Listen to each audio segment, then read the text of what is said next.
A business has only so many uses for its capital and its cash in the bank. It can pay down debt, it can invest in new products, it can enter new markets, it can pay a dividend. But one of the other uses of cash for a business is buying back its own shares. And you can think of it as an investor as your little slice of equity has just gotten a bit bigger. It has been measured as an incredibly shareholder-friendly thing to do. Speaking of dividends, they also announced a 50-cent per share quarterly dividend. That means Zuck is going to get a check in the post for $700 million. Z-Man himself plans to spend $100 billion in expenses this year. The ad revenue is likely going to increase. We are looking at a financial powerhouse to more or less half the Earth's population.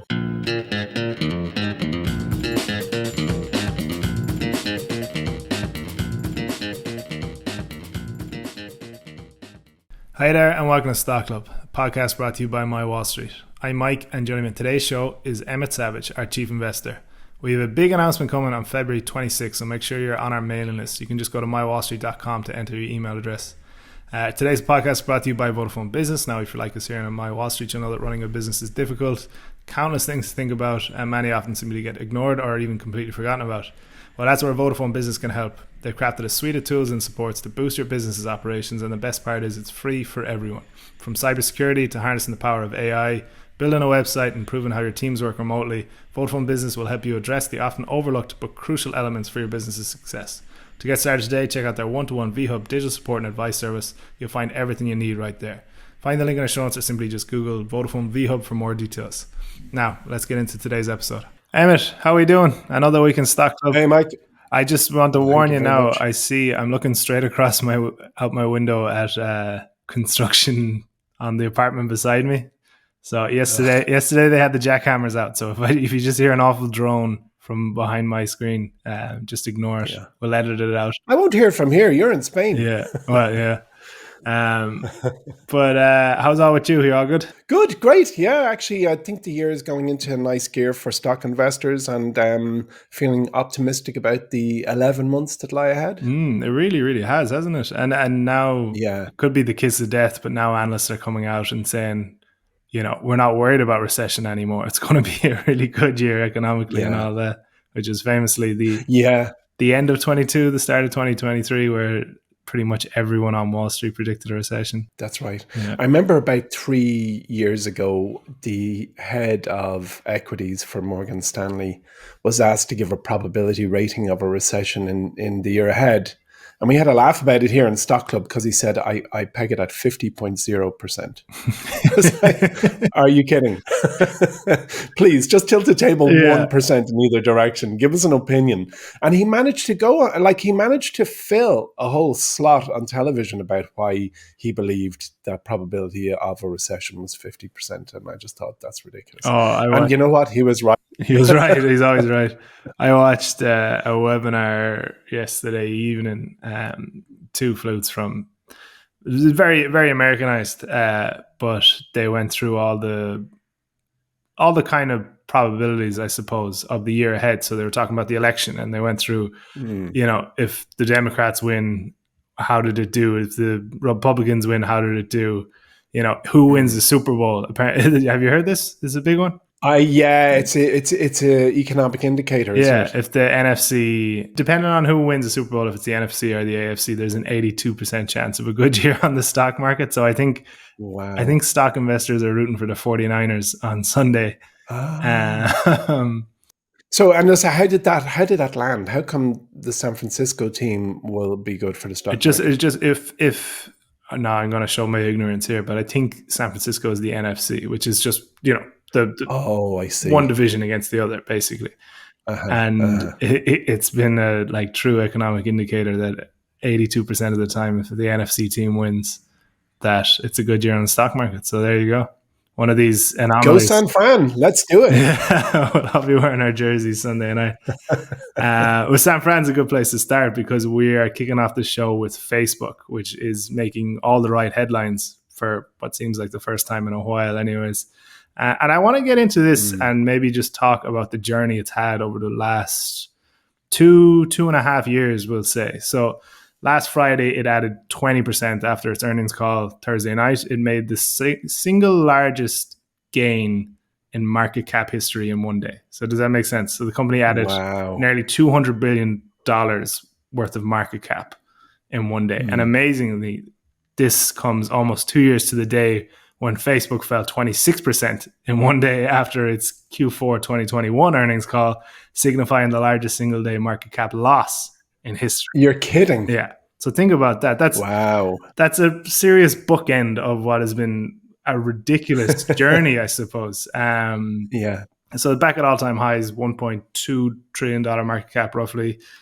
But that story in between to me is so interesting. So the previous all-time high was set in September 2021. From there, and after that big earnings report in Q4 of 2021 was a big factor, the stock fell about 75%, reached its bottom around November 2020. Since that point, of November 2022, sorry, not November 2020.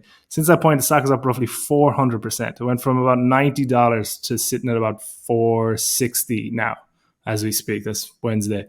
And do you remember, this is awful now to be making fun of this, but do you know Jim Cramer from Mad Money? The fella, he talks about every stock under the sun, goes nuts.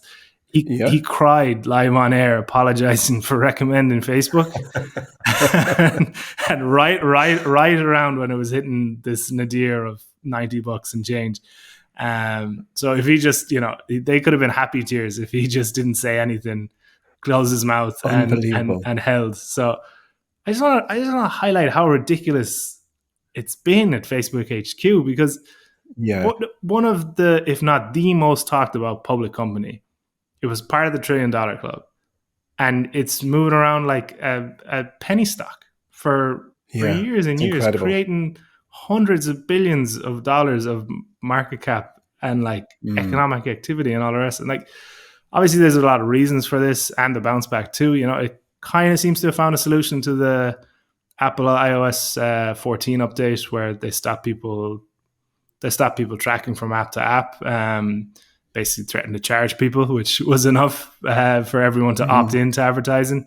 Seems like it can kind of coexist with TikTok now and Instagram Reels. For a long time, people didn't think Instagram Reels would take off, and it really has. It's obviously not on the back burner completely, but Zuckerberg does seem to have kind of cooled off on his metaverse spending and plans a bit. I think that's because no one wanted to go there, which is fair enough. But I'm not saying he's completely stopped spending there, but it's at least in a way that's satisfied investors, in the sense that, okay, well, look, I'm still going to spend money on this stuff, but here's, a $50 billion buyback allocation, and here's a new dividend and all the rest, even though I think that dividend pays him about $700 million a year, considering how much shares he owns. But I just think it's a mad story, and one for a company this prominent, I really haven't seen before. You might have now, obviously, you've been investing a lot longer than me, but I really want to highlight it as something that's mad, really. Like, I can't really think of anything for a company this prominent seen before. So I just want to kind of go through it. Yeah, it's true. It's a kind of case study in how the market really finds it difficult to put a value on something that's breaking new ground. And Facebook has always broken new ground. And whether, I wouldn't say they invented social media, MySpace or whatever was there before them, but certainly they were the ones that brought it to the masses. So they're the ones that brought social media to everybody. And the first thing is that the world finds it difficult to value something that they haven't seen before. And the thing about Zuck, like most visionaries, and you have to hand it to him, he's a visionary, he says things that leaves everybody confused. And the greatest example being the A or V or play, which I'm sure we'll discuss as we have a chat about it. But but as you said, the bookend, the largest dollar fall or market cap reduction and the largest market cap increase is quite something. But you also have to remember the story is far from over. You could argue that Meta's storyboard is in its springtime. Like, will Meta be a business that's around when our children are our age or their children are their age? It's the likelihood is probably. Yeah, I would it's hard to say no. I mean, the business. It's hard to say no. I mean, it's about 1/3 of the world engages with their products in some form or another. They have permeated so many aspects of life, and people who think or might say, I don't like Facebook, it's very reductive. They're probably using a Meta product. Yeah. And that's where you really see the cut through. Absolutely. So you got a chance to look at the earnings call in question, the $197 billion earnings call. What highlights did you see from it? Well, kind of just going by the numbers first before we have a chat. The fourth quarter revenue was $40 billion, $40.1 billion to be precise. And that's 25% up year over year. So comparing the same quarter a year ago to this. Overall revenue grew 16% in the year to a record $135 billion. Meanwhile, costs and expenses were down 8% in Q4, but it actually increased 1% overall for the year. But the company ended with 22% fewer people working for it. So that headcount reduction that we spoke about in previous podcasts landed. So it kind of laid out about $4 billion less on CapEx, capital expenditure, and then whatever savings were landed from the 22% headcount reduction. But wait till you hear this. So a metric that Facebook reports is family average revenue per person. And that's like a family of products. And their family average revenue per person in Q4 was $10.10 per person. The year prior, 2022, was $8.63. So they increased what I suppose you'd casually call the ARPU, the average revenue per user, by 17%. Second thing is the daily active people, or the family daily active people in our family of products, was 3.19 billion people. And in 2022, it was 2.96. So they managed to increase the number of people who are really thoroughly engaged with their products by nearly 8%. What's the population of the world? It's about 7 billion, is that it? What's the last head count? Approaching 8, but yeah, in between 7 and 8, I think. So there you go. They're about, what, 40% of the world is using their family of products. And other points of note from the conference call was Reality Labs, which is its AR and VR business, which you alluded to. It's still a money sink, and revenue actually declined 12% for the year in that place to $1.9 billion, which when you look at the scheme of the numbers we're talking about is not, well, it's significant, but it's not the lion's share. And the segment has had an operating loss of about 13.7 billion. Oh, no, sorry. It increased from about 13.7 billion to about 16 billion. But that's fine, because in this business unit is really their labs, for want of a different term. Yeah. And as you said, the street, or the kind of general consensus vote when Zuck first announced that Facebook was rebranding to Meta, but more than rebranding, reorientating, and at the time it was seen as a pivot into the metaverse. But what we're seeing now is the bedding down of this vision that he had, and restructuring Meta to be more efficient has helped bring its cost structure back into line. And then the recovery of its advertising market is a major reason, or probably the real reason, that its financial results improve so much. So people suddenly go, oh, so you have a little project over there in the back room and it's doing something with headsets, and that's fine. Show us the money, Jerry. And he showed them the money, Jerry. Ad impressions were up 20% in Q4 and 28% in the full year, which is mostly thanks to the second half of the year. The first half of the year wasn't a glory story, but definitely the second half was. So logically, platform engagement was a big driver of better ad results. And as I said, family daily active people was up 8% in December to 3.19 billion, which is absolutely unbelievable. The company repurchased $20 billion of stock in 2023 and still has another 30.9 billion in the authorization from that pile. Yeah. And they've just as again, as you said in the opener, they've authorized another 50 billion repurchase last week. So the business in the last, I read in the last maybe year or 2 years, they bought back maybe 40 billion worth of stock. The average price they paid was 190.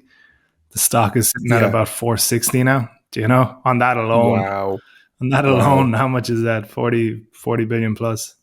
So It's worth mentioning for our listeners what is a stock buyback, and it's just where a business has only so many uses for its capital and its cash in the bank. It can pay down debt, it can invest in new products, it can enter new markets, it can pay a dividend. But one of the other uses of cash for a business is buying back its own shares, literally going to the stock market and sucking back in a whole pile of shares that were issued. And you can think of it as an investor as your little slice of equity has just gotten a bit bigger because there are fewer shares out there available and liquid for sale to the world. So business has made that cake, your slice of cake, marginally better, and it's has been measured as an incredibly shareholder friendly thing to do because the business, and it's also a massive signal. Now businesses do share buybacks as a virtue signal, but when you think of Meta now, $100 billion is not pocket change, and that's just in a 12, 13-month period. So that's pretty impressive. And then speaking of dividends, they also announced a 50 cent per share quarterly dividend. And I think you mentioned to me yesterday, Mike, that means Zuck is going to get a check in the post for $700 million. Is that right? yeah, every year it's worth $700 million. Every year. Yeah. So Z-Man himself plans to spend about $97 billion in total expenses this calendar year. So let's say $100 billion in expenses this year, but the ad revenue is likely going to increase. So altogether, we are looking at a financial powerhouse. So whether you like Facebook, WhatsApp, Instagram, or its other assets is by the way, because this business is steamrolling its products to more or less half the Earth's population. Yeah, it's mad the reach. All right, let's talk WhatsApp. So this is always kind of in the ether a bit with Facebook, but they've really been pushing up pressure on it now. So what's their plans there for monetization? Yeah, well, old timers like me will remember that Facebook bought WhatsApp for $19 billion in 2014, and then they turned it into a worldwide mega hit. And in the US, about 80% of Gen Z consumers use iPhones ahead of Android devices. And because most people use iPhones, Apple's iMessage is the dominant platform in America. And that's quite interesting because, as most listeners know, or most listeners who have an iPhone know, when you open text messaging, if you send someone a message and it's a blue bubble, you can infer that the other party has an iPhone, and it's seen as I suppose there's this visual cue that you're speaking from iPhone to iPhone, and it brings with it a certain asset value, you might say, and the blue bubbles mean it's iPhone to, and then the green, if it goes green, it means you've texted a non-iPhone. I think they never sent out an instruction book, but anyone who has an iPhone, it's shocking. It's a caste system. For any it wreaks havoc in group chats and all the rest as well. It does, and it's delay, but that's another conversation. So you're right, it might appear trivial, but you're right, it's technical equivalent of a caste system, but it means a lot to Apple. The company has really aggressively defended that blue-green split, and it's gone so far as to shoot down apps on its own app store, or applications to list on their app store, which MyWallSt has done umpteen times over the years, so we know the drill. But it's shot down apps that actually have a blue bubble, and specifically in December, it refused Beeper Mini, which allowed Android users to disguise their messages as blue bubbles. So really, that shows how they're very aware of this asset. But anyway, coming back to your question, which is what's going on with WhatsApp? Well, us over here in Europe, and I think everywhere else in the world outside of America, we use WhatsApp. It's just the go-to place where you can communicate and create a group chat with your community or your sports team or your family or whatever. But we all use WhatsApp. It's just a given. I think in America, you cannot take it as a given. In fact, I'd almost say using WhatsApp as your primary messenger in America is probably an exception as opposed to the way it goes. So what Zuckerberg is planning to do is to increase penetration of WhatsApp in the US of A by becoming primarily more business friendly. And so what he said, or what the business said, is that a person running a company account can link multiple devices together, meaning employees can respond to customer messages from anywhere and do a kind of a PagerDuty rota, if you like. So the way they're going to enter or start to break the market a little more is making it far more appealing to interact with businesses. So if you want to, for example, I guess, order pizza from your local pizzeria, that WhatsApp makes it easier. So this is, I guess, the draw to bring people into that ecosystem and lay it down. I mean, I think WhatsApp. When I think, if someone said to me, do you use Facebook? For me, one of the 3.19 billion people, I'd go, nah, not at all. I deleted all my photos. But then I think, oh yeah, I'm in WhatsApp probably every hour of the waking day. Every single day is my main form of communication. Yeah. Yeah, if I went into my phone, certainly they have. I mean, just you as a straw poll of a second person, would you use Meta products? Yeah, every hour of the day? I use WhatsApp, and then I'm on Instagram. So those two. Yeah. I'd have a look at Instagram just to see Black Lab videos, but you got to do it. No one else is looking at them. So so that's their plan for WhatsApp and the kind of backstory on versus iMessage. Okay, so before we move on from Facebook, I just want to chat about one thing you mentioned when we were planning this, and it's that Facebook is a threat to the device duopoly. So what did you mean by this? Yeah, and actually I got that from Kathy Woods' email. ARK Invest, who basically pointed out that during the call, management highlighted these smart glasses and generative AI are the next consumer hardware software combo in this post-smartphone world. And if you use TikTok, you've probably seen real use case examples now of the new Apple Vision Pro, where it's showing people wearing it on trains and walking down the street, which is not what Apple was going for, I believe. Yeah, people driving their Teslas with it as well. Did you see them? No, the Tesla, whatever, auto. Yeah, I actually saw another one where someone was hoovering or vacuuming their floor, and it showed which bit of the floor wasn't done right. Oh yeah. Like painting the floor. And I thought, hold on a minute, if you're going to drop is it $3,500 or $2,500? I forget. At least. If you're going to drop $2,500 on, just drop $500 on an iRobot. Come on. But anyway, that's neither. But the point is that we are now seeing a peripheral device that it's post-smartphone world. We're watching it in real time. We're seeing that the device that that's been stuck to the palm of our hand for nigh on 20 years is now under threat. And according to Zuckerberg on the call, sales of the Ray-Ban Meta smart glasses was higher than expected. And I have his quote here. He said, "Now it seems quite possible that smart glasses that have AI assistants built in will be the killer app, and that the holograms and sense of presence will come later as maybe on the same time horizon we were talking about before, but just could end up being just as important as we expected. But there could be a big market here even before that. So I think we'll figure out that over the next few years." So to my point, Mike, I guess, as I said, ARK's team's observation was that Meta might be ready to break down that Apple Samsung duopoly that exists in the space. I mean, I would hazard a guess that every single one of our listeners either uses an Apple or Samsung as their primary communication device. And what Zuckerberg is putting forward is that there's a time coming soon where Meta will insert themselves into that kind of device duopoly and be the third party. Interesting. Yeah, hardware has always been their Achilles heel, so it's not a surprise. Okay. Yeah, they've given it a few rattles over the years. Yeah. Go on. All right, we're going to get into...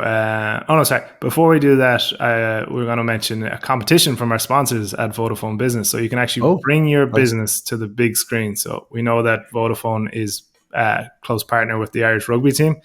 So Vodafone Business is giving their small business customers the opportunity to be featured on the LED screens in the Aviva Stadium during the Ireland versus Scotland match on 16th of March. Cool. So we could see MyWallSt plastered across, or would that be kind of Let's do it. Would that be Are we allowed to enter that competition? I'm thinking, is it the Father Ted raffle? You know, sometimes the people running the raffle actually end up winning it. So this competition also includes tickets for you to come along and enjoy the match. So if it's worth entering for that alone. If you're a business owner or know someone who would love this opportunity, the link to enter is in our show notes, and entries close on the 23rd of February 2024. So you have this week and next week to get involved.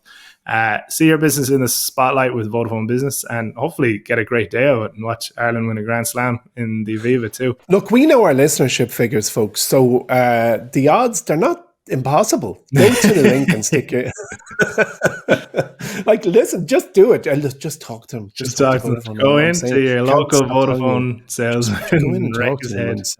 Have a chat. Actually, I was in with them on Saturday and they were great. So just go do it, folks.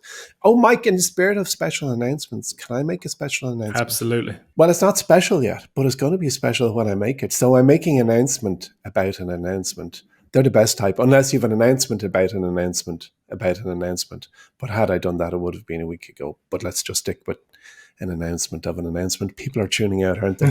So on this February 26th, which is about 2 weeks from now or thereabouts, we're going to make an announcement in MyWallSt. So make sure it's by email only. So just get on our mailing list, go to wallstreet.com and stick in your email address. There's a field there. It says sign up for Charging and Fearless. Don't worry. It's not a sleight of hand here. That's just the email capture we have. Stick your email in there and you'll be the first to hear about a pretty special announcement coming your way at the end of this month. February 26th is our target announcement date. So there you go. We're bringing back Big Deal or No Deal. There's a few stories we couldn't agree on which one we wanted to talk about. So I'm throwing this first one to you, Emmett. The story is Hertz halts plans to buy 65,000 electric cars amid EV slump.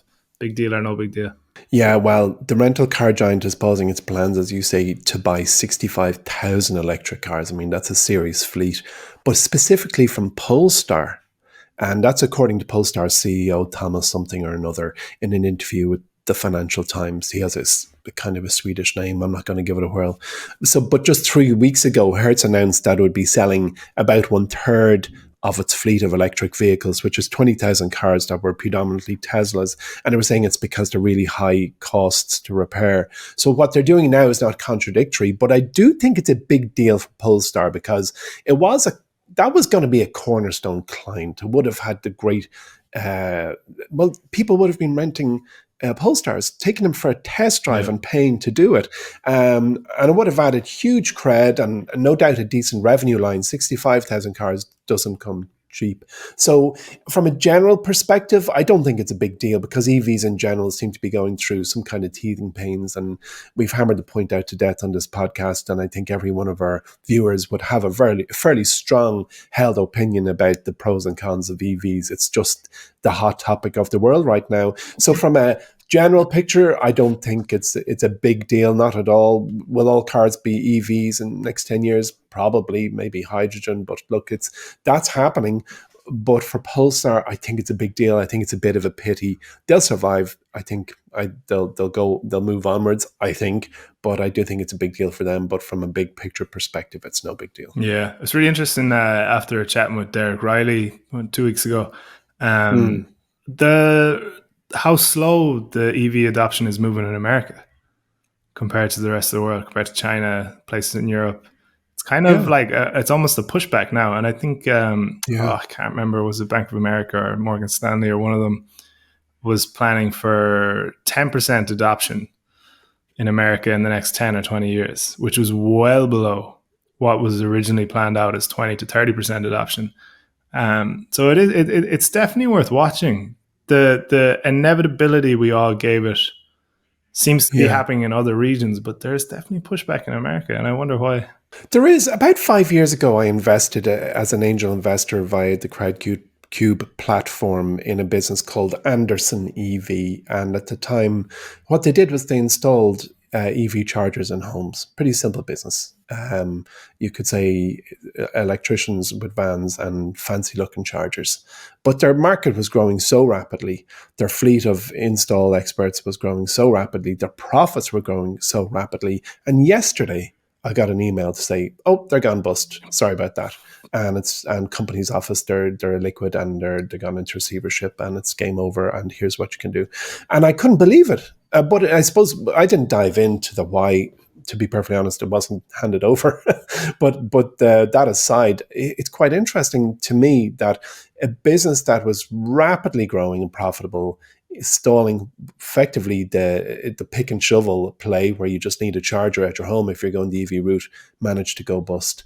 Look, an anecdote doesn't make data. I've said that before, and one small startup in the UK is not by any means a canary in the coal mine, but certainly the dynamics of the industry are still being bedded down, as you and Derek very ably discussed there a week ago. Right, over to you. I know 2 weeks ago, Mike. Right, activist investor Elliott Management has built a 13% stake in Etsy, something I'm very interested in because I'm a shareholder and I know many of our listeners are. And they're after getting a board seat. Is this a big deal or no big deal? Yeah, I would say big deal. Elliott Management has this reputation as the kind of quintessential corporate raider. They infamously tried to commandeer an Argentinian aircraft launcher after the country defaulted on its national debt sometime in the 80s or 90s. It would have made Paul Singer, he's their founder, it would have made him the fourth or fifth biggest naval presence in the world if he went through. Come on. Imagine your daughter or son was an intern during that particular. It's like, right, bring your toothbrush to work tomorrow. Why? Where am I going? I will tell you tomorrow. Yeah. They have relaxed since, I think. But yeah, 13% stake is no joke. It makes them their largest shareholder. They're immediately in the driving seat because they've got their board seat straight away. They're going to get in. They're going to make changes. It'll be interesting to see kind of how it comes about. The cost cutting, I mean. Etsy just announced job cuts there before Christmas. So yeah, definitely a big deal, and we're definitely going to see Etsy tighten up. But the strategy has been played out a good few times now in recent years, where Elliott basically targets an undervalued and oversold tech company, comes in and tightens things up, essentially. So it went through Salesforce, PayPal, I think it's still in Pinterest. It famously took on Twitter there in 2020. Twitter was a lot more combative. It tried to get rid of Jack Dorsey. But again, there's much more underlying issues there with Jack Dorsey, and he was running Square at the same time and everything. So yeah, the Wall Street sent the stock about 10% higher after the announcement. It's a pretty known formula that if an active investor like this comes in, they're going to tighten up, they're going to reduce costs, they're going to bring at least short-term value. And I think the short-term there is the performative word, because there is a lot of short-termism around activist investors. The long-term issues Etsy's going through, I'm not sure how they're really going to come in and affect change there. You know, the low-quality goods and the scammy AI products that Etsy is trying to get off the platform, or it's facing huge competition from low-cost Chinese retailers like Shein and Temu, I think is how you pronounce it. So yeah, there are some more kind of glaring issues which have sent the stock lower in the last year, 2 years. But yeah, if I'm an Etsy investor, I think I'm not put out by this news. How do you feel about it? Actually, I met Anne-Marie. Everyone knows Anne-Marie.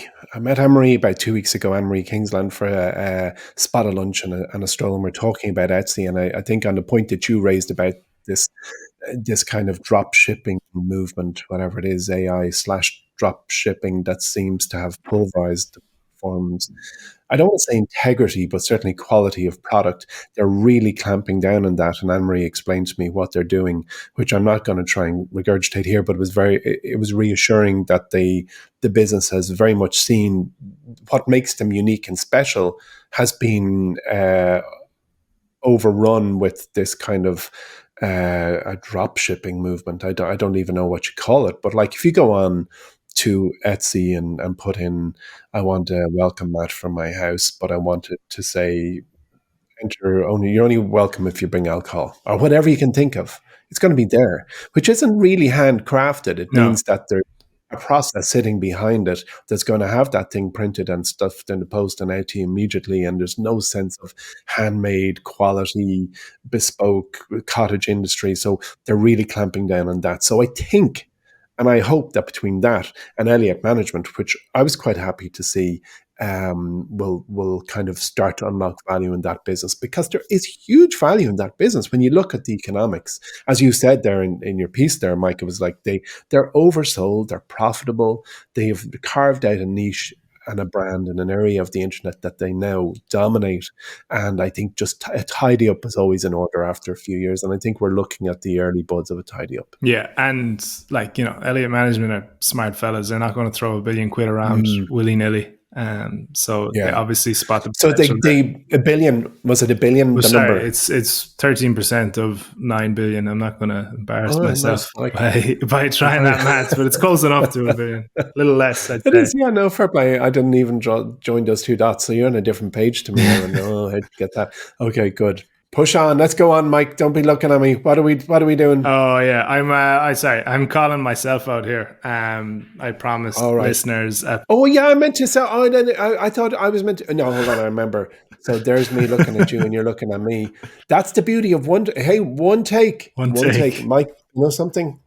We've done about 198 podcasts as of today. How many times did we do a take? Yeah. Once. Whatever the total summation of all that podcast time is, folks, there wasn't one more minute spent. No. So anyway, and here we go. People have just seen live. So where are we? I want you to do an elevator pitch, because about I don't know how many weeks ago it was, you said you were going to pitch Core and Main, which is a brand that I'm aware of. But it's a brand I think you made me aware of, and in our foundations product, which we'll be talking about some other time. It's one of those amazing businesses, and I think it's time for you to talk to us about it, Mike. Yeah, so I'm about 2 or 3 weeks late with this one. But yeah, Core Main is a business that distributes water, wastewater, storm drainage, and fire protection products and services. So it sells its wares to municipalities, private water companies, and professional contractors, and it works kind of on government contracts, commercial contracts, and residential contracts, which is a very boring business, but it's one of these businesses that brings mega scale to very local fragmented competition. So there's only 2 national distributors in this area, and we've seen this amongst really successful businesses and stocks, especially in kind of construction and industrial industries, of bringing that scale to tiny competitors. So you look at Copart, Watsco, you go further afield to stocks like Indutrade. If you're a mom and pop local plumbing supplier and Core Main has bought out your one competitor in the town, I'd be very nervous, because you're no longer going to be able to compete on price, because you have this $9-10 billion behemoth bringing all its cost advantages and economies of scale while only operating the town's pipe store. Do you know what I mean? So it's a really, really successful business model. It's worked in the past with these companies, and it stays under the radar because it's like, oh, what is it? A pipe fitting company? That doesn't sound very exciting, but it operates so well. So while I love the business model, it's actually not my main reason for loving the stock. It actually goes well beyond that. So this is from Core Main's S1 when it first went public. And it's basically saying that there's been such severe underinvestment in America's water infrastructure over the last 50 years that the average age of water and wastewater pipes in 2020 was 45 years. That's up. Wow. That's up 20 years from 1970. There's more than 600 municipalities that still use 200-year-old cast iron pipe systems, and there are approximately 300,000 water line breaks every year. So that gives you an idea of the scale of the problem, we'll say, with the water infrastructure in the USA. Now, Core Main estimates that it'll cost $2.2 trillion in repairs and upgrades over the next 20 years to fix that system. That's outrageous. That's like ridiculous TAM we're talking about. The current administration's recognized its need. It dedicated about $55 billion from do you remember the Infrastructure Act in 2021? It became the Infrastructure Reduction jobs and in Industry Act. It kept going bigger and bigger, but it was Biden's big spending bill essentially. So that apportioned $55 billion to updating the country's drinking water infrastructure. There's further investments in other infrastructure projects like roads and bridges and everything. Core and Main thinks it's going to get about $17 billion directly into its hands from that act alone. Wow. And if you look at the size of the company, you can see that the potential there is huge. So if you're listening to Core and Main as well, that $55 million is just the start. It needs to do it about 23 more times before it's been fully updated. You bring in stuff like the housing shortage in America and then the rise in extreme weather events, which Core and Main specifically provides products for, both to protect against and then fix after the fact. And there's so many positive tailwinds that are there for a very long time that are going their way. So Core and Main is one of the businesses that's really set to benefit from this big shift in spending. The stock did double in 2023, so I'd be slightly wary of diving in head first, but it's still sitting at a price to earnings of about 19. So it's still very much a reasonable valuation. Other things to note, like, is in the heightened political tensions in the US at the minute could lead to reduced spending, or government spending in general becoming politicized, no matter how necessary it might be. But there'd be two concerns I would look at now. If you're worried, maybe dollar cost average if you're thinking of an investment. But yeah, Core and Main, ticker CNM, very strong business. When you think about the building blocks of a civilized society, if you sat down and said, what is the most important things to get right for this brand new town, brand new housing development, brand new apartment block, clean water in, still water out, is top of the list. It's number one. Number two. And the other thing I'd say is, when you think of out of sight, out of mind, when you know there's water coming out of a tap, you don't concern yourself, well, what's the integrity of the pipe that brought it here? And what's the leakage? What's the OPEX? What's the upkeep? And I think most, certainly, well, speaking on Dublin's behalf, as the nominated spokesperson of Dublin City, I know that there is a problem in Ireland and in Dublin specifically about the quality of water pipes. But it's one of these things that can be put on the long finger, and any one particular administration can leave it till the next guy and decide, well, you know what, the water's still coming out of the taps. It doesn't matter if it's only 5% of what was in the reservoir, and that problem has actually, I think, is presenting itself in bedded down cities that are more than 20, 30, 50 years old. And Core and Main's opportunity is absolutely mind-blowing. I didn't even realize it was as big as you just described. Yeah, absolutely. And it's a sad state of affairs, but water might become more of a protected resource than it is now. And and this is a company that's really set to kind of provide that need. So yeah, that's Core and Main. I'm not sure what's coming next. I know I'm going to promise more of these kind of less tech stocks, more industrial kind of real world businesses. So maybe we'll look at Watsco. I mentioned it earlier on. It's another business model that really kind of brings a global scale to a local market, and it works really well for them. So yeah, so that might be. And if you think water pipes, if you think water pipes are boring, just wait till you hear what Watsco does. Wait till you hear about HVAC. All right. Yeah. Oh, we've got a surprise for you folks. Tune in for another exciting episode.